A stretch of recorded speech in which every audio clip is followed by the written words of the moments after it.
বিসমিল্লাহির রহমানির রহিম।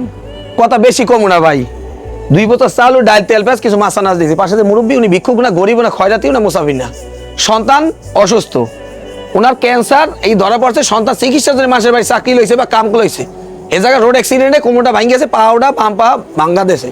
ওনার যা জায়গা জমি ছিল সব বেচা, নিজের চিকিৎসা, সন্তানের চিকিৎসা। এখন পরিবারটা ভিখারি অবস্থায়। আপনাদের কাছে বলি একটা কথা ভাই, ভিডিও ধাক্কা দিয়েন না, ভিডিও বেশি শেয়ার করে দেন, আর যদি পারেন 2টা সহযোগিতা করেন। আমের সহযোগিতার কারণে আমের শেয়ার মাধ্যমে এমন একটা ব্যক্তির কাছে যাইতে পারে, আল্লাহর জমিন এমন গোলাম আছে, এই পরিবারের চিকিৎসার ব্যবস্থা হইতে পারে। দুনিয়ার জমিনে আমি থাকতে পারবো না, চলিয়ে যাইতে হইবে, কিন্তু এই পরিবারটা যদি একবার সুস্থ হয়ে যায় ভাই, আমাকে সহযোগিতা চাইবে না। আর আমরা তো সহযোগিতা করছি, আল্লাহ করায়। যেসব ব্যক্তি দান করে তাদের জন্য কি দোয়া করবো ভাই, আল্লাহ তাআলা তাদের দানকে কবুল আর মঞ্জুর করে, কিয়ামতের কঠিন মধ্যে দানি আল্লাহ জানি ক্ষমা করে দেয়, তাদের সকল ব্যবসা বাণিজ্য চাকরিতে বিপদ আপদ থেকে আল্লাহ তাআলা বালা মুসিবতে হেফাজত করে।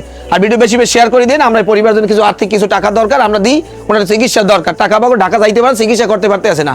তা ভালো থাকেন, ফি আমানিল্লাহ, আসসালামু আলাইকুম রহমতুল্লাহ।